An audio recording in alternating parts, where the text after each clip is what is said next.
You're listening to the Popoto Pub Final Fantasy XIV podcast with your host, Popo Jagaimo.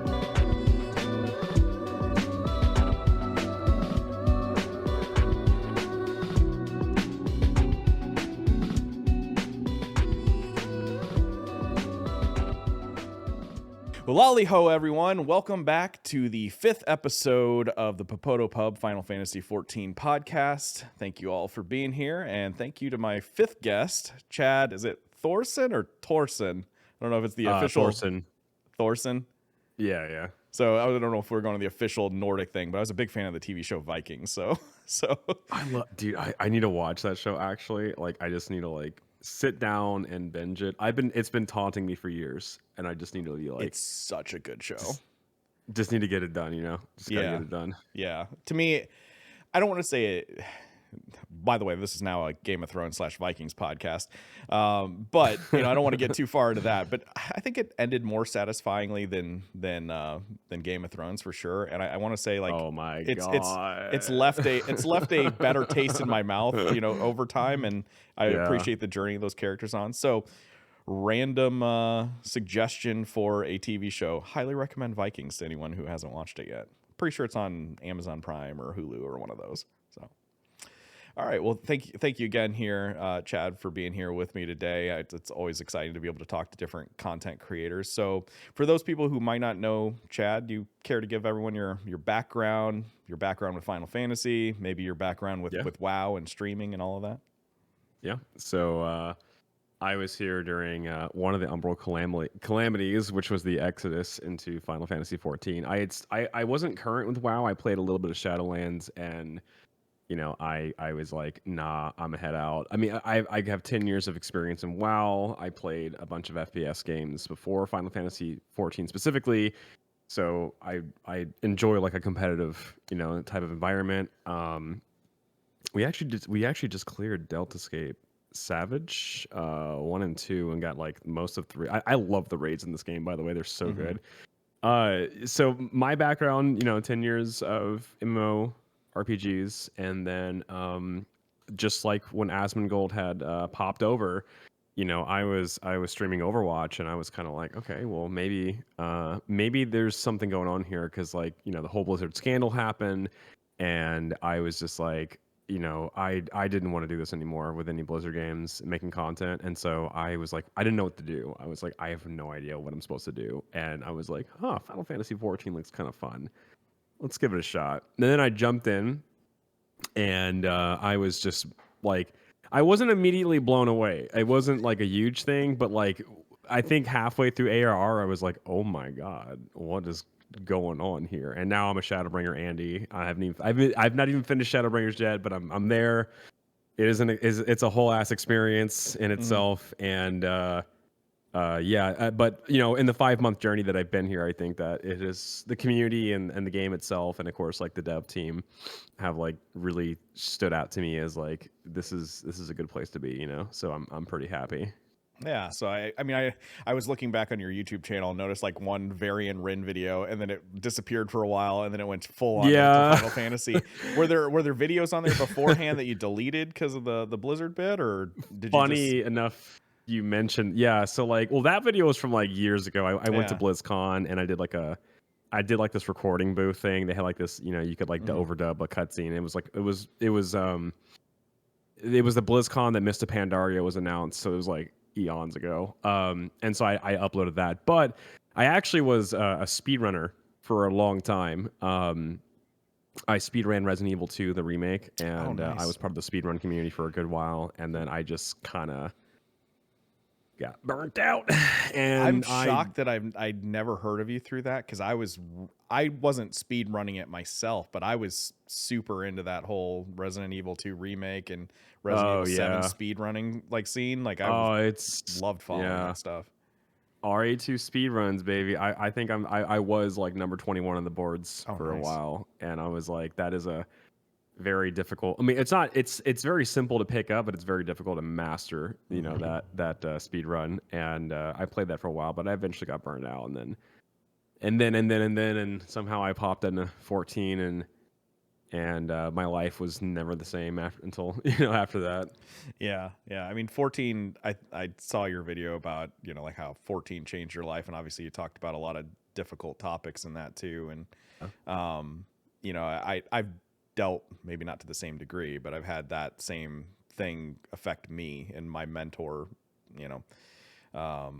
And I lost him because of that. And I won't say 14 helped me through some of that stuff, but I will say, I've mentioned this many times. I think 14's made me a better person ultimately too. It's made me more in touch with my feelings as well. It's healed a lot of wounds in terms of different things. Yeah. It's made me think more deeply about different topics. Can't wait till you get to the end of Endwalker, because the philosophy stuff on that gets kind of next level. Nervous in terms of just the philosophy of being and all of that. I won't say much more, but it's been a wild ride and a wild journey. And I think, for me, being a longtime Warcraft veteran, I was falling into a pit of toxicity myself. I feel like the longer and longer I played WoW, because no one seemed happy there. Everyone just seemed miserable. And nope. And I think it just dragged me down too, because it got frustrating. Anytime you queue in for a Mythic Plus run or anything like that, and there's people don't have any patience, because the system doesn't reward you to have patience, and it doesn't reward you for sticking around and helping people out. It just, if someone screws up your run like 20 minutes in and you're only 5 minutes away from done, drop and ruin everyone else's score. And it seems like a very selfish thing. Whereas, 14 feels like a community again, which is what I think WoW felt like a long, long time ago, in a different way. Yeah, it did. I think that a lot of systems and WoW are designed to make it quicker to get in and get your dopamine fix. It makes it there's a lot of catch up mechanics that have been added to the game over the years, and the problem is that like this doesn't really benefit anybody, and I think that it benefits like casual players, which is fine. Being a casual player is fine, but like it benefits them for like a fraction of a second, because like if they were to put in the time to even work for even the most surface level content, that's more rewarding than just giving you that quick fix. And I feel like the game itself has based its philosophy on pushing back the goalposts further and further for you to keep playing the game to achieve said thing, grinding. I don't know if you saw recently about the Shadowlands like flying. I think Preach did a video on it. And I was like, "Oh my Breezy god!" Did too. I think it was So Breezy's video that did the one where he just kind of broke it down, and everyone else was reacting to it about how long it would take to get flying. That's a long grind. It's just moving the goalposts further and further, and I think that I started to feel this really heavily back in Mist of Pandaria, where like the dailies were out in full force, and I was just like, I just kind of felt like because MMOs are time sink, but like, damn, this was something else. You know what I mean? Where it was like, I'm just doing the same repetitive task over and over until eventually I unlock said thing, and it was so obnoxious for me. And then like life got in the way, and I just had to drop the game altogether around Legion. But it was kind of obnoxious, and a lot of people felt the same way. And I think that it just, there's nothing rewarding. There's no substance at this point. I think a lot of it is sunk cost fallacy. But hey, that's another conversation about WoW's current state. For a lot of players, it's fascinating when I think about like my emotional journey through quitting WoW, right? And this channel, this podcast, my memes, everything has really great. By the way, I love your content. Oh, thanks. I'm trying to do some new stuff now that it's past the holidays and everything, and I want to do some more like commentary videos and things. Like I have this suggestion that I'm working on about how I'm of two minds about it. How I think a MOBA like 5v5 lane based like 3D like mob wave mode would be a great addition to the PvP scene. And I'm trying to think. Yeah. I'm trying because I love Smite. If you've ever played Smite, I've heard of Smite. Yeah, I'm aware. Yeah, but like so, like you could do a MOBA in that 3D space, and they already have the assets from like Rival Wings, and people said like, oh, it's already in the game. It's Rival Wings. I'm like, no, I don't want like 20v or 16v16 or whatever Rival Wings is. Like, I want small group. And I'm trying to think of all the mechanics that would go into like, how you could use existing mechanics to upgrade your levels, like in the middle of a match and create those scaling things that happen in MOBAs. But I want to do some different types of content. But honestly, like the memes and the comedy and everything has all really been a way for me to just deal with how hard it's been to give up something that's been a part of my life since vanilla. So since 16 years. And honestly, give up Blizzard, which had been a part of my life for 25 years or more potentially. It's tough. It is tough. I think that like one of the hardest things about like, at least for me, like the people that like woke up from what was going on, because again, I think that there's a lot of sunk cost fallacy going on for a lot of people that are like, well, I've been here for so long, I might as well just see it through, or just keep staying. I don't have the time or energy to like upstart something else, but I do feel like going through the motions of things, and then you begin to see the news about certain things that have been happening with Blizzard, and then you're like, hey, wait a second, I kind of felt something about this in the past, like what's going on? And then you start to put the pieces together, and then you kind of wake up and you're like, oh my God, what just happened? I think that's been a huge kind of healing process for like a lot of WoW players, because it's I think on the surface level, people see video games as kind of like, like, oh, I'm just having fun on the couch playing games, doing whatever, it's kind of like a whatever thing, but to gamers, everybody, it's about community. I think community and being proud of saying where I belong somewhere. And having that pride of I am part of this certain community here and so forth, and you're happy to be there, and then you have that for so long, and you even stick it out whenever things are bad, but they just keep getting worse, and but the healing process begins when you go to a different game and a different community, and in the similar adjacent, I think, niche, and then you have like you're treated better automatically, and you're like, what? Because then that's the moment you start waking up and you're like, wait, I'm getting treated well, I'm respected, the dev team isn't like they're not like, okay, shut up peons, just buy our products. They actually are, they seem like I can't speak for Square Enix. I've got my own opinions about those guys. But like, I'll bring up that topic later. So. Yes, but Creative Business Unit 3, Yoshi P's team specifically, I think that they are just, they're good. They're really good. And I think that like, that's the moment when, if you come from a toxic background and then you experience all of this, and then you're like, oh my God, I'm happy. Like, what is this? What is this feeling in my chest? And it's not heartburn. I don't understand like what's going on. That was a big moment for me.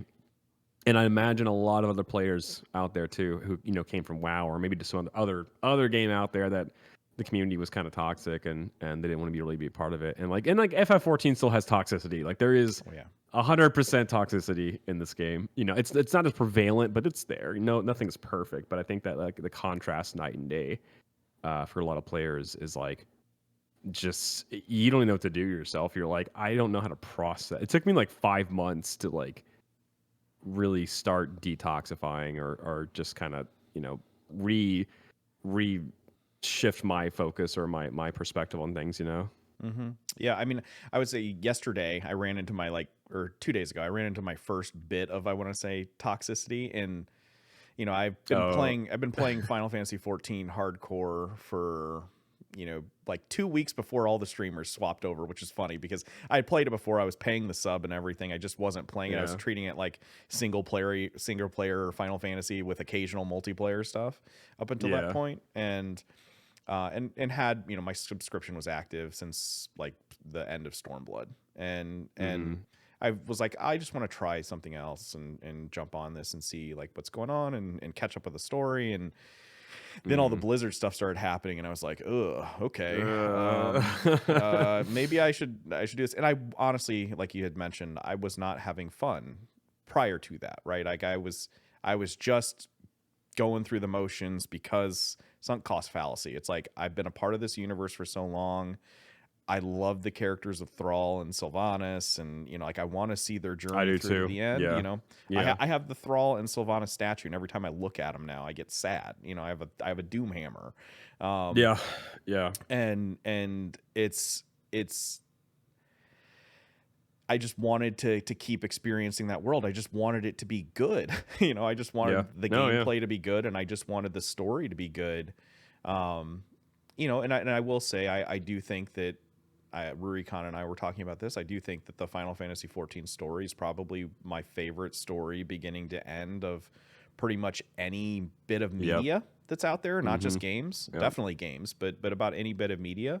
I mean, there's other ones that I enjoy thoroughly as well, but they're not as deep as this one and not as emotional. So, like, brought up Resident Evil 2. Resident Evil is one of my top 5 favorite game properties, and I love that story, and it's a wonder why no one can ever make that movie just good. But at the same time, I love that story, but it's not deep, and it doesn't hit you on an emotional roller coaster like this one does.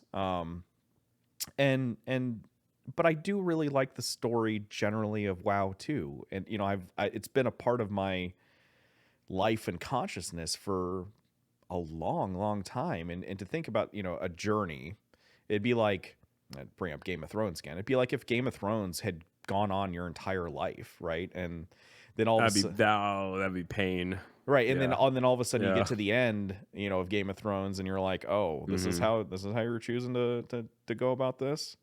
I'm still salty about the ending. That's just that is the worst. That is the absolute worst. But then you start to play there's that cognitive dissonance, and you're like, is it really bad, or am I just being judgy about it? What's the merit in it? And I think that there's some merit in some of this stuff, but then you look at the Jailer and WoW and the Sylvanas stuff, and I think from a story perspective, why people are so angry about that is one. I think the afterlife is a very tricky thing to do right, because it starts to negate the importance of death. That death is permanent. And so one of the biggest things that I theorized what was going to happen, and guess what it did, is it's kind of the Dragon Ball effect, where death has no permanence. So I think I saw a segment where Garrosh came back. I saw a cutscene there's Garrett, and I'm like, oh no, they're doing it. They're pulling back some characters that they might have died, but now we can do something with them again in the future. And I was like, okay, well, fear not, he's gone permanently. I think he had a good end. I think that's one of the times that they handled that well. Oh yeah, But there are others where some are missing, and you're just like, well, why aren't they here? And you start to question a lot of these different things. And then also, I forget who it was. Can't remember if it was Pyro or Akalon or someone, maybe it was Preach, who said well, if death becomes a place you can just visit, is it really death anymore? And and that's, again, once you get to Endwalker, because there is a bit about that in there, just the ways in which they handle it are completely different, right? They didn't just say the afterlife is a zone now, and you can just go visit all your friends whenever you want, which is exactly what Shadowlands is like. And then too, with the Jailer, and then basically saying he was behind. It would be like if Game of Thrones, for example, or if Final Fantasy XIV all of a sudden said, oh, by the way, the Ascians and all that stuff, there was actually a secret bigger force behind all of that, and therefore then takes away the agency from all of the Ascians. It's you can't do that. You can't. It's Tataru. I've called it since the beginning. Tataru's been pulling the strings. Zodiark is but a puppet to her. She is just, and Yoshi acknowledged that too. If you remember the live letter, he actually acknowledged the Tataru theory, that everyone thinks Todoro's No shot, dude. Yeah. I actually wait. When was because I haven't watched the live letters, so So I've it gone was full when I was watching. draconian. It was when I was watching one live. It was the features one right before the not Shadowbringers, Endwalker launch, and he was Yeah. talking about like the roles that each of the characters would have in it. And he talked about PvP stuff and class mechanics, and that's when they revealed the launch trailer. And then, they had the poster of Endwalker, which is right up there, right above my main computer monitor. And Tataru's right there in the center. And everyone's like, it's because she's in the center. She's the big boss. And like he Yeah. acknowledges that like everyone thinks that she's the final boss of Shadowbringer or of Endwalker. So, I will say you won't be disappointed. So My theory, I had a theory. Obviously, it's not true, but like, what if it was in a patch quest? Like, whatever Zodiac looks like, the demon body falls to the ground, and then from the ashes of the body, Tataru like rises up, and she was like, Zodiac was but a puppet. He played his part, and now you must pay the price. And as she like does the money sign or something like that, I don't know. That's like that would be probably. At this point in the game, I'd be like, all right. Anything kind of goes at this point. I'd just be like, okay, all right, this is happening. This is fine. She comes due with a Scion's bill and says, by the way, you owe me this much interest and this much labor and service charge. Please pay me now. And Alfie, remember when you bought that samurai sword? Time to pay the piper. Remember how I said I'd let it go? Surprise, I didn't. And then she like, yeah, no, that would be honestly, if that actually happened, I just would be like, okay, yeah, this is real. This is happening. That's one of the things that I think is so different about the Final Fantasy XIV story too, is that in the middle, I don't want to say in the middle of something really serious, but kind of in the middle of something really serious, they're not afraid to just go like super goofy in the middle of it, And when I say super goofy, I don't mean like bad humor necessarily, but it's like part of that journey where you just all of a sudden you're like, all right, I was just crying 10 minutes ago and now I'm like cracking up because this is such a contrast to what happened before. Did you hear about my did you hear about the Space Jam reference I had when I was having like an emotional breakdown? No. So during I think it was the 3.3 ending, whenever Estinian and Needhog are like separating and Alfie like runs in, and then there's like Horsefant and Ysel, and they're like, and then I'm just like, oh my God, I'm like crying. Like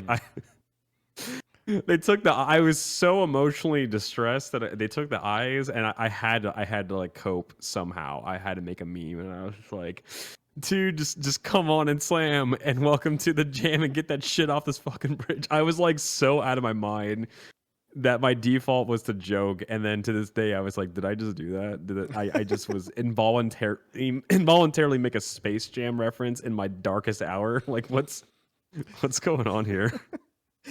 I don't know. I mean, and I think that's that creativity and that like randomness is part of the story too, in a weird way, right? And a part of the experience. I haven't done Hildebrand yet. I don't know if you have yet or not. Oh, I've up until Heaven's Sword. It's good. I mean, really I've good. heard stories, and that's on my agenda of things to do. Yeah, but like there are moments just in the middle of the MSQ that you're just like, okay, I guess we're doing this now, and you can't help but laugh because it's such a contrast. But it's it's those risks in the storytelling, and if it's Ishikawa or Yoshi P or whoever is the the creative Koji Fox, whoever's the one behind some of those moments. But I mean, I think that shows like a supreme confidence in your story that you can have these incredibly melodramatic moments and then just all of a sudden 180 it really quick and then go right back to the heavy emotional stuff. And I think that contrast really serves the story long term too, because I think if it was just melodrama after melodrama after melodrama, you just kind of get sick of it. I don't want to say, or you just be too emotionally drained to continue, and they know that you need that little bit of levity in there. I don't know. Yeah, it's interesting. I mean, speaking of Ishikawa, I mean, I got to the Welcome to Shadowbringers scene, with the Tesline. I think her name's Tesline. Yeah. Yeah. Oh my God. I was like, that was I was the first time that I was like, dude, I actually need to go to the Golden Saucer for a couple minutes and just kind of like, I mean, it was like, I was just like, dude, I hate to be a Shadowbringer Andy at this point, because like when I joined the game, everybody was like, they were, all the veterans are watching the stream, and they're watching all these refugees go through the story, and they're reliving the moments through them. And constantly I'd be reminded, just you wait until Shadowbringer, just you wait. And then I got tilted. I was like, shut up, dude. Like, I like Heaven's Ward. How could this ever be any, and then I got to Shadowbringers, and I was like, okay, well, damn. Okay. Yeah, no, they're absolutely right. They were absolutely right. Yeah. And Shadowbringers is next level. It's still still my favorite of all the expansions. I do not even know how to, like, it's like the expansion is like from 0 to 60 the moment you step in the gate. Like the moment you get in, it just goes from 0 to 60, and you are just constantly, I don't even know how to describe it. I think it's the pacing is so fast, and like the feels hit so fast that like just every bit of dialogue that you get is just some kind of like, ow, that hurt. I think there was like the scene like before Tesline, has her moment where like, she's talking about how like she's trying to keep the people who are afflicted with the curse, and it's some in her, she lost her mom, and it's kind of like a hospice care, and I was like, oh my God, dude, I need to go raid for a bit. This is kind of deep right here, but I love it. I do love it though. But I've noticed that Shadowbringers is heavy, very heavy on the. It's heavy to say the least. Endwalker's really heavy too, in a very, I don't want to say a different way, but it seems like I want to say like they realized what worked in Heaven's Ward for so many people with the story. And they leaned into it, didn't they? Yeah.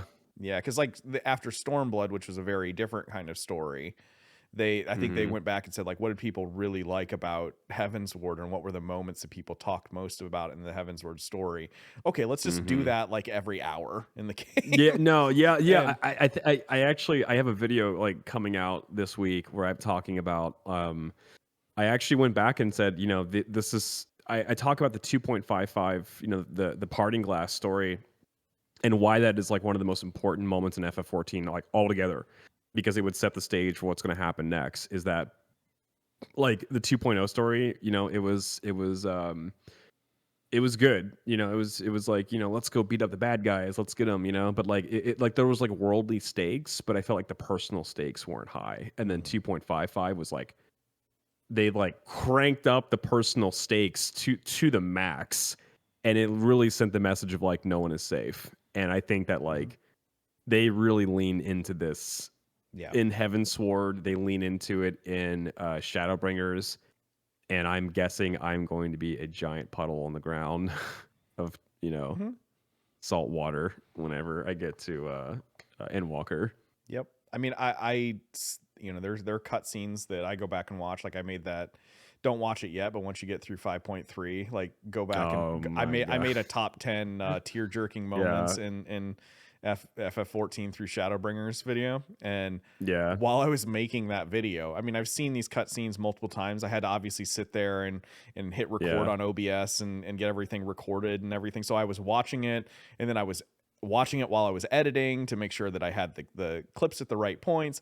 I mean, I was like crying multiple times. It's like, I've just watched this. Like, I know what's going to happen, and yet it still emotionally hits me, while I'm in the editing bay. And it's wild. I mean, I don't cry at much anymore in terms of TV shows and in terms of movies and stuff like that. So for something to get me to cry multiple times, after having seen it, you mentioned the end of the Dragon Song War, like, and that whole thing. Oh my like, God. I lose it still, Yeah. watching that. And I've seen it like 30 to 40 times at this point. And, it's just such a beautiful combination of music Yeah. and cinematography. And, the funny thing is it's, they're using like model riggings and everything from like the PS3 era, right? Like they're not using. Which still like it's not even that bad. No. It's still you know what I mean? Like it's nuts. But you think, but what they're able to do with it, with camera angles and with music and with lighting is just great. Because I think it shows that you don't need the like best technology in the world to tell a compelling good story. No, not at all. I think story is like one of the things that I'm like very passionate about, and I think that like in order to tell a good story, you just need the bare minimum. Honestly, it doesn't have to be flashy. It doesn't have to be like over the top. It just needs to be relatable. Like you need to be able to hold up a mirror and look in that mirror and say, I can find a part of myself in this character or this situation, and you can. In a lot of ways, people will look at the characters in the game and they're going to be like, yeah, I went through something like that too. I think the Tesseline scene with the hospice care, I think a lot of people may look at that and say, my mom or my grandma, is, someone who's been affected by, an afflicting medical condition that cannot be cured, and I think that kind of hit me, pretty hard too. And I think that that's the reason why a lot of people just get so attached, is because it's a mirror to life. The characters are so relatable and real. I mean, Horde Chiffon, a lot of people said that I've heard some people say he doesn't have a personality and he's kind of like he's kind of a setup for like the big emotional moment there. But it's like, in a lot of ways, I think that Horde Chiffon was like the big one, it was like the big one for the community, like he's your biggest stan, and then he goes down to his dying breath, your biggest stan, you know what I mean? And it's like, I think that everybody feels that, because maybe in some people's lives, they need a friend like that who just believes in them, even when they make mistakes, or, or if they're struggling, and I think that you look at that and you're just like, oh my God, I wish I had a friend like Horde Chiffon, you know what I mean? Yeah. I'm already getting like, I mean, I've had people like that in my life too, yeah. that have since sadly passed as well. And there are people like that. They're rare. It just like in Final Fantasy 14, Horde Chiffon is a rare type of character. Now you could say other people love your hero, the Warrior of Light just as much as Horde Chiffon, right? But in a different way. There's like, I would say Alizé is very much in that, people always kind of meme about Alizé and say like, is she in love with you? Because like the way she talks about you sometimes makes it seem that way. And and I don't think that's the case, right? I think that she just admires you, but she has like an attitude that Horde Chiffon didn't. She has her moments where she's like willing to yell at you and put you in your place and everything. And so I feel like Horde Chiffon, like it's one of the first huge moments, but at the same time it's one of those moments that I don't get the criticism of the character either, because there are people like that in the real world. They're rare, they're incredibly rare, but there are people like that out there. And I mean, it just, story's just next level. I've been kind of thinking about having like once the people that have been guests on the show kind of get through Endwalker, kind of want to have like a full on big spoiler cast with multiple voices here to just talk about the whole journey, like and not have to be reserved and pull our punches about the conversation on the journey and what it means to us, and the thoughts on the underlying philosophy and everything else behind the game. Maybe project where we think the game's going or the story's going from here, because that'd be incredible. I would absolutely love to do that. I'm trying to think like a big Spawn cast type of thing, right? Like where we've got like maybe like 6 or so people in here, and we can all have a conversation about like the journey moving forward and the journey we've been on so far. But Yeah, let's talk about one of the big bits of news that popped up. I actually found out about it through you. That happened the Oh last couple boy. days Yep. is Mm-hmm. Lulu's channel being demonetized, Lulu the Fashionista's channel being demonetized, because Yeah. that I think rocked the Final Fantasy 14 community quite a bit, and it's been great to see the support that she or they have Mm-hmm. received over the last day. But why do you think that happened? Do you have any insight into, is it just a rogue YouTube mod that just got it pointed to them and they went, all right, well, let's ban this? Because there are tons of channels that, not just in Final Fantasy 14, but there are tons of channels that do this across all kinds of mediums, right? And there are Yeah. sometimes where it's blatant and it's just someone clipping something and adding nothing to it. But I feel like Mm-hmm. Lulu, especially with their you know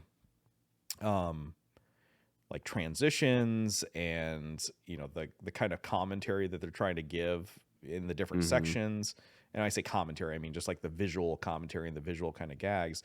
It's Yeah. not a cheesy, just let's clip this and literally add nothing to it other than to use the trim function on a video.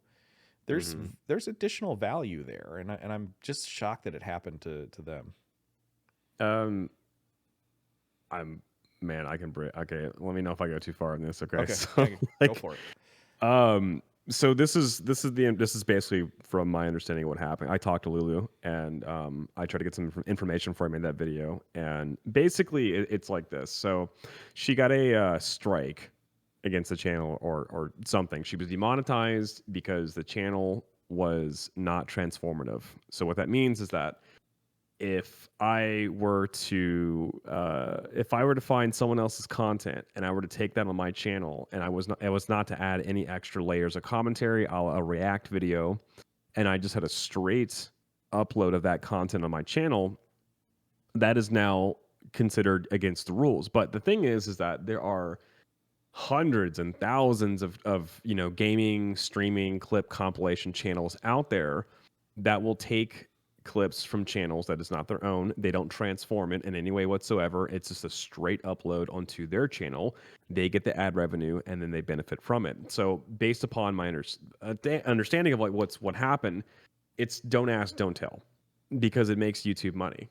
A lot of these clip channels, they contribute to the ecosystem of the gaming world. And it puts some money in YouTube's pocket, but it's still against their official terms of service, official rules. The thing about React content is that like you can do React content as long as the piece is transformative. So you have to add commentary, which is why there's so many React channels out there. And the thing about Lulu is that there was no commentary. It's a straight upload. So, and she didn't know any better. Her and the team. And not that she didn't know any better, but like she didn't know. No one knew, because like no one sees a clip channel ever get taken down. You're like, you wouldn't even think about it. Right. But it happened. And the theory is that there may have been someone who reported the channel, because the only way there's so many channels out there, like YouTube would have to.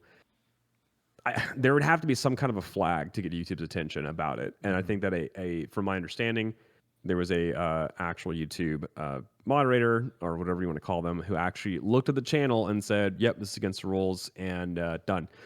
But, they also must know that there are like dozens of other clip channels out there. I mean, any game, Apex, you have Warzone, Overwatch, literally anything, streamers. Far bigger than Final Fantasy's community. Yeah, exactly. And they're technically they're taking content, not transforming it and basically uploading as their own in a way. And that is against terms of service. So the question is that the reality is that it's been don't ask, don't tell for so long. And I told Lulu there was one bypass that I think I found that hopefully it does help her in the future. And I don't know if you know who Daily Dose of Internet is. I've heard of him. Yeah, so he's a clip channel, and he's a massive. I mean, I don't know how many. He's got a couple million subscribers, and what he does is every day people send him clips, and it's like 2-3 minute videos he puts on his channel, and he has the clips. But what he does is that he has a bit of commentary that he adds to each clip before they play, and therefore it is transformative. And that's why he doesn't get bopped. And so I told Lulu, like, going forward, you may have to do this. I mean, you may have to, like, explain the setup of the situation and then play the clip. You know what I mean? Which it's going to take a little bit more work to do that. But hopefully, if it works out, you know, I think that that context, you know, maybe that can further the reach of the channel whenever it gets remonetized, you know, if it does get remonetized. And it just sucks. It just really sucks because like you really need to have a community hub for any niche, you know, even for the Final Fantasy niche. I think a good community hub is indicative of the health and status of a community. And so if Lulu's channel falls, you know, and I think they've met their GoFundMe goal, which is incredible. Which was the goal was for a whole year for her and her team, which is like amazing. I think they've exceeded it because even Rich Campbell had came out and said like you know he gave it some exposure too, which is great. But the thing is that if the ad revenue is not reinstated at some point in time in the future, the channel could get hurt. And it's like, dude, I don't want to imagine a day where they shut their doors. That's not a reality. I want not when the Final Fantasy 14 community has like exploded. I've checked the numbers on the back end. Like the community has skyrocketed since, you know, the launch of Shadowbringers, and it's ever since Shadowbringers, it's just been like this steady like uprise. And even with Asmon coming here, it just went up, and it's. I don't know. I know that the 14 community can rally behind this and help her get back on her feet, her and the team, because they have an important part to play. Because the theory is that there are a lot of players who are silently joining the game, and what's going to end up happening is that when they come out the other side of the tunnel from Endwalker, and then, you know, they want to get integrated in the community, or maybe they want to get integrated in the community during the process of their journey, you know, they're going to be poking their heads out there trying to find content, and they're going to try to find something for them to, you know, get acquainted with, to network and like find other people in the community, or, you know, whatever you want to call it. And I think that it would just suck not to have that, because I don't know. I can't. I mean, like Zepla's always been like the informational hub. She's a great like centerpiece hub, but like Lulu just kind of brings, you know, she introduces so many new people out there. I think it's how I've met a lot of other content creators that I've seen, and people have found me because of it too, which is nice. So yeah, well, I hope YouTube, you know, gets it together and fixes this problem. Yeah, and I mean, content curation is a huge task. I mean, I know that you do it as for your own content and everything for YouTube. And I don't know, is Twitch your primary streaming platform? I stream on YouTube. Oh, you stream on YouTube? Okay. Yeah, I quit Twitch. Yeah. So I mean, but just going through your own footage. I mean, it's a live stream of 4, 5, 6 hours to try to find that perfect like 7-minute clip or whatever is a huge freaking task. That quite frankly, if you're a solo content creator, like you just probably don't have the time to do it. So, but I mean, you kind of give up. I don't want to say it's kind of an unwritten rule, but it's kind of like you give up part of that content creation, that ad revenue or whatnot, for someone else to provide you that service to signal boost you and your name. I mean, it benefits both parties, I think, at the end of the day, right? Like there was on like my one video that went like viral, it got like 300 something thousand views. The first was it not the relationships in Final Fantasy 14 versus WoW, but the Endwalker delayed one, like, developers. Oh, the dev apology. Yeah, one. Apologies. Yeah, that was good. Yeah, that was a good. So I mean, yeah, that one went viral, and I had seen some people posting, because like I don't know how to do it. Is they were wanting it to be in like have closed captions in different languages, and I noticed that like a Chinese, I'm assuming Chinese YouTuber took that video and referenced me in it, of course, and said like I've translated this whole thing to Chinese, and I was like, cool, thank you for doing that for the people that can see it, and you deserve to be rewarded for the work that you put in to translate it, because I couldn't do it. So I'm wondering, with this whole like YouTube space and like having read through the like Creative Commons and the parody laws and some of those other things and criticism, like I'm with you. I think Lulu could add like a layer of commentary or criticism, possibly even in just text form, like kind of like how I do it in some of my videos where I just layer like snarky comments on stuff. But I think I would imagine there has to be something that would protect her if she had permission from the content creators that she's using the clips from. So the YouTube channel that I'm thinking of is like Fail Army, right? Like who has, from my understanding, they get permission from all of the people that they include in their like video fails, because they just go around on like Twitter and Instagram and stuff and just find videos of people failing. And I believe they get permission from those creators or from those individuals to put it in one of their compilation videos. So I don't know if Lulu could have something where, say, you know, we all like just create a list that says like we give Lulu permission to clip our videos and include them in her posts. And that way it would potentially get around, you know, it would hurt the speed, I think, of the process that she goes through, because she gets things out pretty quickly. But you know, if there was, let's just say, one person who was upset with their content being used on her channel, then maybe that would give her a way to identify who that person is, to just not use their content specifically, you know? Well, the rules are actually, even if you have permission from someone, you can't do it. Really? Yeah. Yeah. So it bypasses everything, because everybody, like the majority of people that are submitting clips, they're putting their own clips, you know, myself included, in the Discord. And so that's how it gets out there. So there's like no telling what's actually going on, or like what, you know, like who did what, who reported it. So like, and that's just the thing, is that like it's not transformative. So she got bopped, but you know, the hypocrisy is horrible, because like there's so many channels out there that just straight up take other people's content without permission. They just take it. And like if I wanted to, I could literally go and clip XQC. I could clip every, like, you know, moment, funny moment, rage moment, whatever moment on his stream. I could go make a YouTube channel, make it like the XQC clip channel, one out of 6 million of them, right? And I could actually make a living doing this. 100%. 100%. I could literally live off the ad revenue of that, because XQC is highly searched. So there will be views guaranteed. It's me just straight up taking his content, and at the same time, I you know what I mean? Like, like there's so much don't ask, don't tell. So it could be a you know, certain amount of time until that channel gets taken down, you know, if it ever does. But at the same time, it just seems like there had to be someone who has a vendetta, who would like let YouTube know, and then it's like, oh no, I'm like, whatever. So that's like, I have no idea. That's a bunch of theories that we have right now. But yeah, you can YouTube is, and she's got like her transitions, you know, between things, with her character dancing and everything between the different transitions, and that doesn't count as transformative then, which is interesting. It has to, because the transformative would be like, not the transitions, but like, let's imagine like someone took a clip of this video and they had the straight clip uploaded to like a compilation, and then like the channel, like the video had transition.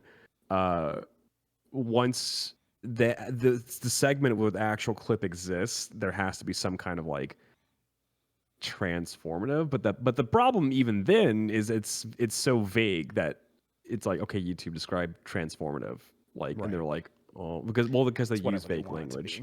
Yeah, they use fake language to kind of get away with things. So, but hopefully Lulu gets back on her feet, and you know, this all gets sorted, you know. Well, I mean, that's one of the reasons why, like, this whole content creator game and thing, like for those people who are using it as a, you know, either a primary source of income or a secondary source of income, or they rely on that income to run their channel. Because I know that there's lots of people that just, you know, take every penny of the income that they get in their channel and just reinvest it in it just because they enjoy doing it. It's just the hobby for them. But, you know, the hobby kind of just pays for itself. Like, whatever, you know, someone's financial situation is, it's just a shame. And it just seems like that's the reason why so much of it is gone to this like direct donation, like Patreon, GoFundMe, you know, type of model. And, I don't, me personally, I don't like asking for money, right? Like it's such a tough hurdle to get around, because then I've seen it happen with other content creators too. Like I'm not asking for money here, by the way. I don't need it. But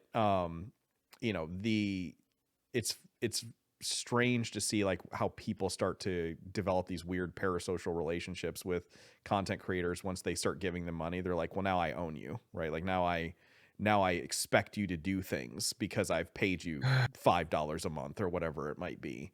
And that's a tricky, weird situation, I think, for many of those content creators to be in, because it creates a whole nother, I want to say, set of problems. And it almost, I don't want to say it stifles creativity, but it could, where if you've got Patreons and you're relying on their money to come in, you want to keep them happy first and foremost. It's kind of like, wow, right? Like, it's kind of like, well, these people are engaging in all the microtransactions and everything, so screw everybody else, because, these are the people that are paying our bills and making us rich. So let's just make content for them, right? Rather than content for the larger community. It's a strange world, to say the least. It gets tricky. I still think parasocial relationships are still fairly new in the past like 10 years. You know what I mean? Like it's still a new concept, and I think that people are gonna, I think that there may be an adjustment period for the beginning stages, but like I think that in the next 20 years, because this isn't gonna go away, they're gonna have a better understanding of parasocial relationships and boundaries. Hopefully it's to the general population, but yeah, I have run into people out there who is like, I've donated money, why aren't you doing the thing that I want you to do? Like dance, streamer, dance, you know what I mean? I've been there. That makes you think of Tarek Zoolander with the like, monkey thing. Yeah, I've been there. I have had people who have donated before in the past, and they're like, do the thing, streamer, do the thing, and it's like, it's kind of like with the owing mentality, and I'm like, dude, fuck you, I am not dancing, I'm sorry, this is a one-way thing here. I appreciate your support, but like, I'm not gonna dance for the money, sorry. That's just the bottom line. Right. It's just a fascinating realm. And I mean, streaming and content creation, all this is just going to keep getting bigger and bigger. And I mean, I think that there's a lot of people out there, and this is partly my problem, since we're talking parasocial relationships. It's like, I felt like I had this weird, I want to say, parasocial relationship with Blizzard, the entity, or like with Chris Metzen, from the Warcraft team. I met Chris Metzen. Have you? At the after party. We were both drunk, and he was all right. I literally I will reserve any comments of any Blizzard people until I have further, like, I'm not gonna be like, oh, he was the coolest guy. I mean, he was like nice in the moment, but yeah, I met Chris Metzen. Yeah. Well, I mean, I think it's more just like the idea of the people, right? Like the idea of Blizzard, or looking at Final Fantasy 14, the idea of Yoshi P. Like there's a person behind this idea of Yoshi P, and I'm very much in this. I feel like sometimes I've kind of traded one hero or one idol in for another, right? Like, because I used to idolize Chris Metzen and I used to idolize Blizzard, the company, and now that veil has been shattered, and I don't know like what the extent of Chris Metzen's involvement is, but clearly we'll never know. He's a part of a culture. He was a part of a company that had a very toxic culture, and I as much as I admire the work that he did, it's hard for me to kind of look at him the same way that I used to. But now it's like I've kind of started to look at Yoshi P that same way that I've looked at Chris Metzen. As like, that's the person to aspire to be. And I think that there's a lot of like that Geek Is speech that Chris Metzen gave was one of like the most, say, impactful speeches that I had heard, because it really helped, I think, reaffirm a lot of the stuff about like, it's okay to be me. Like there's a lot of value to learn from being a geek. There's a lot of life lessons. There's a lot of things that make us great, and that was like a point of validation for me in my life. And now it's like, I look at Yoshi P and I'm like, here's a guy who's trying to do everything the right way. But he's still a man. He's still a man. There's still a person behind there. Like you said to Zeppela, like, the point of my life is not to give you new stamps with his funny face and everything. Like when she asked him to make the stamps during the interview tour, like, and he did the thing. Yeah. And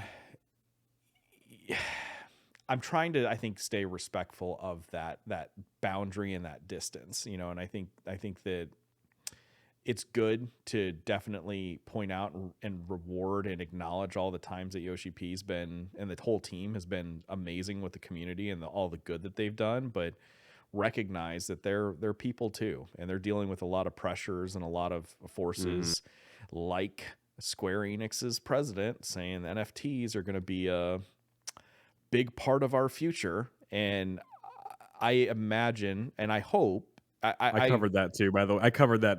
Yeah, I hope that, and I believe in my heart that Yoshi P's fighting against some of those things, right? Yeah.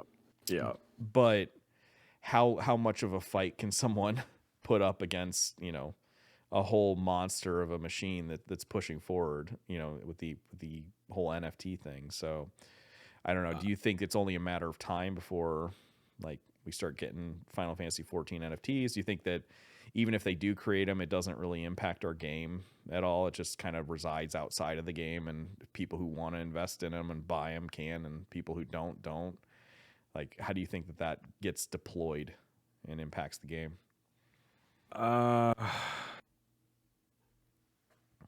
I've done a lot of research on like NFTs and gaming. NFTs outside of this is just a maelstrom of dumpster fires everywhere. I mean, it is. You have people that are like minting YouTube channels, so they're taking a picture of a YouTube channel and saying, "I own the picture of the YouTube channel," and I'm like, "What? Okay." And people are just straight Except they don't. Art. They own a position in a queue that says that they could stand next to that thing.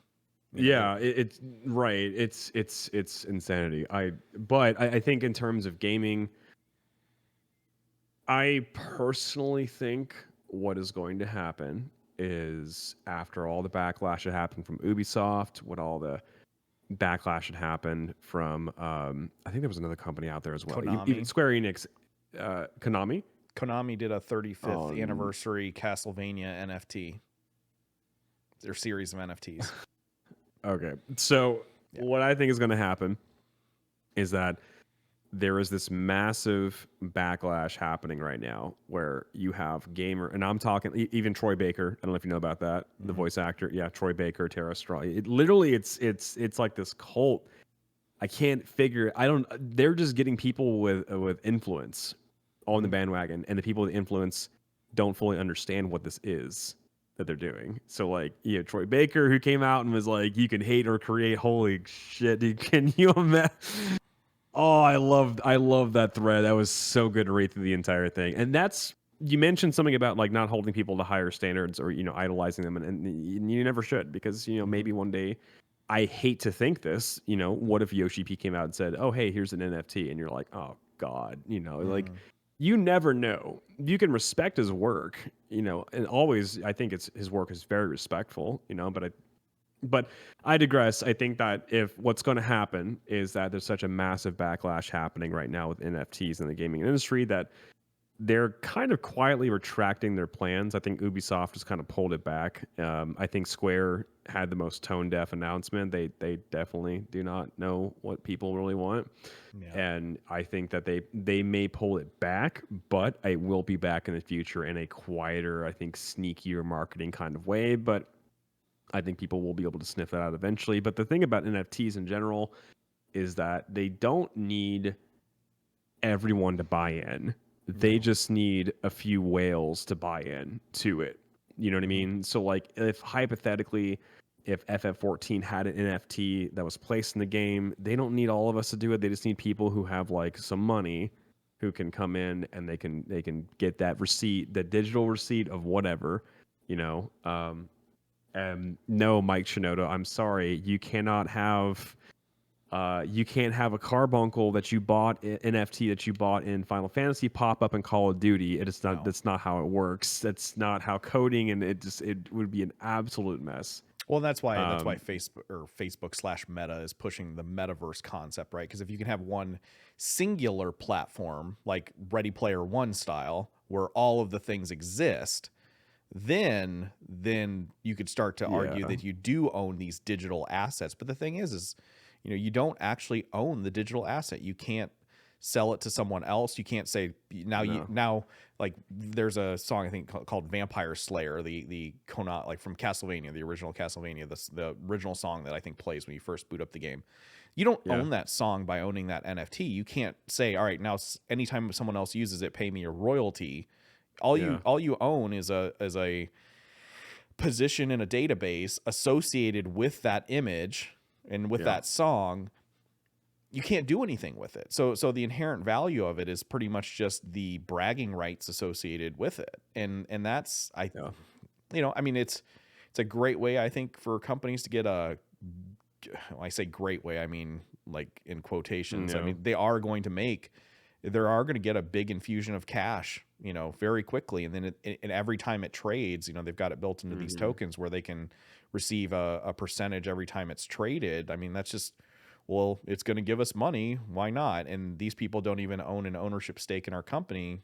To me, it's like, if you want to, own part of Castlevania or you want to own part of Final Fantasy, invest in the company, because then you at least have shares.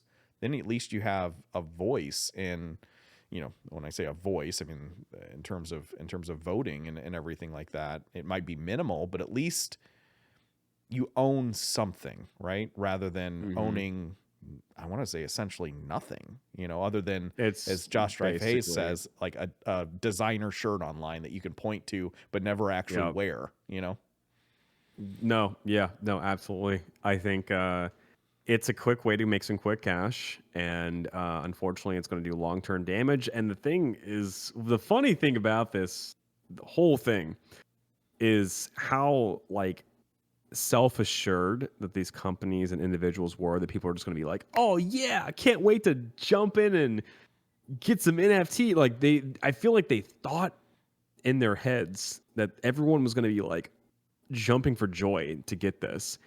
And that kind of tells me that like it's almost like this kind of worm tongue Lord of the Rings moment where like maybe some kind of crypto dude is like talking in their ears and they're like, yeah, it's good. They will love this. And they're like, oh, okay. Because they have no idea what their audience is usually. Well, actually, they do know what their audience want, but what they want is money ultimately. And that's something that I think there was like a worm tongue situation where they're just talking their ear, and they were like, okay, yeah. So this they're painting a picture of what everyone thinks of NFTs. And they come out to the public, they go public with it, and it's like not even remotely what they were expecting. And they were like, wait, why is everyone being so mean? And then the crypto bros like whisper in their ears are like, no, it is you who are right, they are wrong, and it's like they double down. I've seen individuals do that. I think Tara Strong, the voice actress, was like doubling down on the comments, and then she's like, I think you're the problem, not me. And I'm like, dude, oh my god. Well, I saw that so that Vampire Slayer, because I was looking at it this morning, from Castlevania, the NFT for that, the 35th anniversary NFT for that. I don't know what their original price was for it, but right now it's valued at $658. It's like 0.2, I think, Ethereum. So it's worth like $658 or something like that, according to their own page. And I'm like, who is buying? Apparently, like according to Josh Hayes, only 10% of people that are investing in NFTs own 80% of the NFTs that are out there. And like only a few 100,000 people total own NFTs, which if you think of the world population is it's very small. It's a drop in the bucket, So if you're talking like 10,000 people own 80% of the NFTs, well, then they have a vested interest in artificially inflating the price of those NFTs as quickly as possible. So cryptocurrency. Yes, but they're very vocal. So you have like, it's just, and to me, and this is going to sound great. This is my hot take on it. To me, it's like a freaking Ponzi scheme. It's let's artificially, sell someone, hey, I've got this bottle cap, that supposedly contains value, and I'm going to get you to go sell this bottle cap to this many other people so that I get the royalty off of it until the whole thing crumbles up. I mean, it's what it feels like to me. And it may not be illegal, right? Because you have purchased that thing out of your own goodwill. There is a digital quote unquote asset somewhat associated with it. It's validated by the blockchain, yada, yada, yada, yada. But, this might be a dumb take. But, I mean, to me, like I said, it feels like a Ponzi scheme. Like, no, it 100% is absolutely a Ponzi scheme. Or Pogs. Like if you remember Pogs from back in the day. Oh my god! Like it feels like Pogs, dude. I had a little tube capsule of Pogs. I had like all my superhero Pogs, and I was like, yeah, this will never go out of fashion. Yeah. Or Beanie Babies. Beanie Babies are a perfect example. But guess what? That Princess Diana bear, I think it was like the most expensive Beanie Baby from like the 90s, and like now they're worthless at this point in time. But during the Beanie Baby craze, dude, people are making like, holy shit, they're making some money off of this stuff. And I'm like, I mean, I was a kid, I was into it, so like whatever, my parents didn't really know any better, so I had like all the bears, I had like the Shamrock, I was all into Beanie Babies, but like now I'm like, holy shit, this is worthless. Like, this literally has no value. Like let's inflate the value of Dogecoin. Let's get a Super Bowl ad for it. Everyone jumps on board a Dogecoin, and it goes. And then you just pull out when it's good. When you think the peak is going to hit, you just pull out. Yeah. Right. Yep. And I really hope NFTs do not come to FF14, because it would be some level of universal irony if I left one shit show of a community. If I left whatever the hell was going on in Blizzard, I'm like, oh my god, things are so good over here, and it's like, no, just kidding. I would be like, dude, I give up. Like, I can't. Dude, there's like nowhere is safe. Nowhere is actually safe. Here's that point. Here's a good question for you. All right. I'll bet you, I don't know, like 100,000 gil. Do you think that NFTs will come to Final Fantasy 14 first, or do you think that they will come to World of Warcraft first? Do you know what's so funny? I was like, why has Blizzard not like? I think because they're in the middle of a PR nightmare. Yeah, right? I was like, of any company out there, dude, literally, they are the ones who would be like, they would be the ones to do this 100%. I'm like, why ain't y'all? What's going on, dude? I thought y'all like money, huh? I thought Bobby. What's going on, Bobby? I think you want to buy your Tracer NFT here, buy your Sylvanas NFT there. Why hasn't there been that yet? What's up, Bobby? Yeah. I think it's because, they did the Skylanders thing with, like the whole Spyro franchise and everything. And that's kind of like just a way to cash grab on physical, small physical goods, at least in that game world. But, I think that they haven't launched it. I bet they have it ready. I bet they just haven't. I just bet they haven't launched it because they know that if they did, it's just going to hurt their game property more than the money that it'll gain them in the short term. I mean, at this point in time, dude, they haven't even gone to court. I think they've gone to court for like one thing. Blizzard has. Like, they've gone like dude. Okay, they wanted to settle out of court. I think that's in limbo right now, but apparently it is like, dude, the lawsuits haven't even all like gone to court yet. Like, if they do go to court, they're gonna be cutting some limbs out here to kind of save face. I think you're gonna see Overwatch will just be like, bye bye, Overwatch League gone. You're gonna have Diablo 4 like, well, it's never coming. We're done. They were just going to scrap it, and then you're probably going to have World of Warcraft trimmed down heavily. If that's my theory of like worst case scenario, if they do go to court and they just get taken to town on the lawsuits, that's going to be bad. But there was one thing that I said in the video, which a lot of angry sunk cost fallacy WoW players who they're angry that people are having a good time in FF14. And they're like, well, just you wait, the new games will come out and, you know, people will come back. And I'm like, well, the funny thing about that is that it takes people to make games and nobody wants to work at that company. And there's a lot of people on outflow right now. So if you cheaply outsource your games, the quality is going to go out the window. And that's not good. It's definitely not good. We saw that happen with Warcraft 3 Reforged, which was one of the most things that I was most excited about, because that was one of the Blizzard properties growing up, that and StarCraft, that I was like the most excited about. StarCraft. I mean, that was the first game I ever played online, was Warcraft 3. And when I was really excited to play that. I pre-ordered it the instant that it was announced. I was like, this is going to be great. I've been wanting to play an RTS for a long time. This is my favorite one. And then, you know, I've got a RTX 3080 and I can't even like run it at like a non-choppy 1080p. And I'm like, what the heck is going on? You know, I was laughing so hard. I don't mean to be this vindictive, or maybe I do. I don't know. But like there was a tournament, a LAN tournament or something for a Warcraft 3, right? Yep. And Reforged, and they were like in the finals or something like that, or like the semifinals or finals, and like one of the competitors just kept getting disconnected over and over, and it happened like multiple times in a row.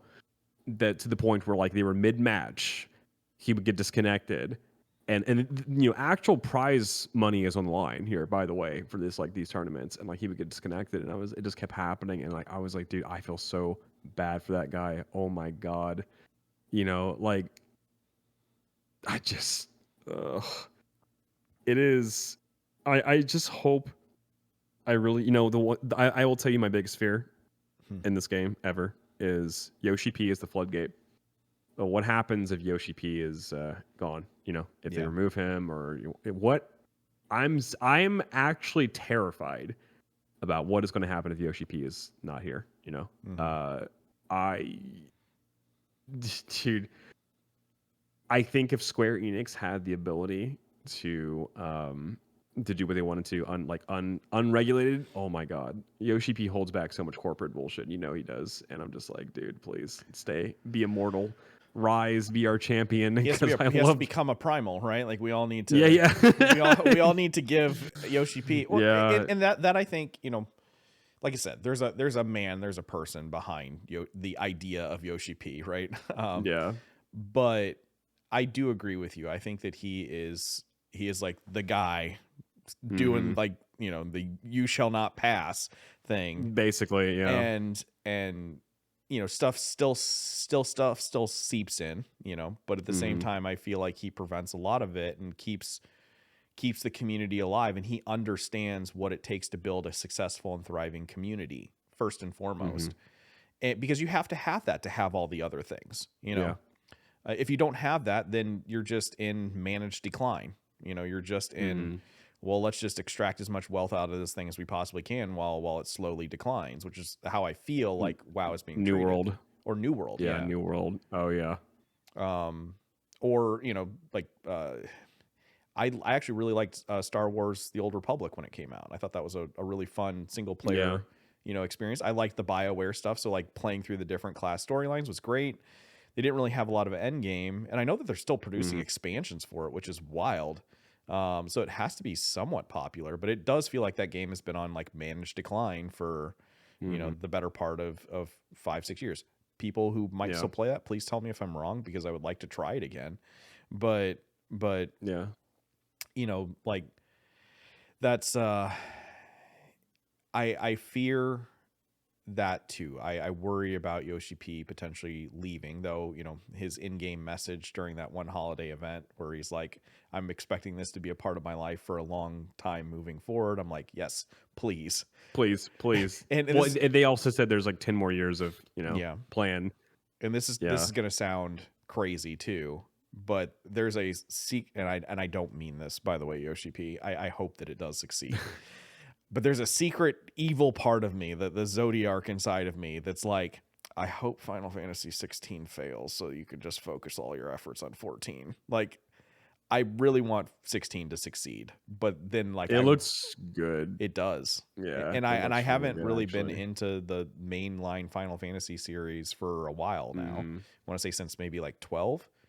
and 13 was okay, but then 15, but I hope that and I get it. He's a guy. He needs to follow his passion. If he's not passionate about 14 anymore, I don't want him to have to feel like he has to be here if he doesn't want to be here. But I feel like he does want to be here. But I feel like the only thing that would prevent, Square Enix, if he was truly standing in their way, the only thing that would prevent Square Enix from running roughshod over him is us, is the community. Hold the line, baby. Right? It's all hold of the us. line. It's we all have to be shields up, dude. Yeah, that's what I'm saying. We all have to be the convocation, right? And just put all of our faith into Yoshi P and pray to the 12 for our savior. Yeah.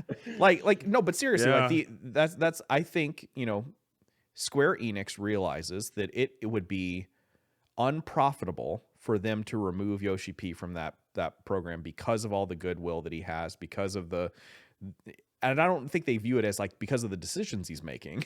I think they view it as because people look at him and go, well, if he's gone, then our faith will be shaken in this thing. So we have faith in him, so for all the people out there, please, I saw some news about him saying please go easy on the Final Fantasy 14 team and everything. And oh yeah, I don't know if that was about Q drama or what, but I think it's Q drama mostly. Okay. Yeah. I've seen a lot of arguments that I purchased a product but I can't play it, and I'm like, well, yeah, you are playing a social game, so we're all kind of suffering. But I think the queues have actually really settled down quite a bit. Yeah, the last couple of nights, I mean, I've logged out at 8:00 and there's only been a 300 person queue, and if that was 2 weeks ago or a week ago, that queue would have been 3,000. So something happened. So I'm on Primal and Leviathan, and it was 3,000 queue easy every night, and I was like, okay, well, I'm done, goodbye. Yeah, I just can't sit there long enough to babysit that queue. But last night it was 40 people, and I'm like, I will take whatever I can get right now. Right. I mean, it's been better, but I mean, for my message for people, please treat Yoshi P and the whole team, Soken, Ishikawa, Koji Fox, everyone at Creative Business Unit 3, treat them as if there are people, right? They have feelings, they have emotions. Be kind to them.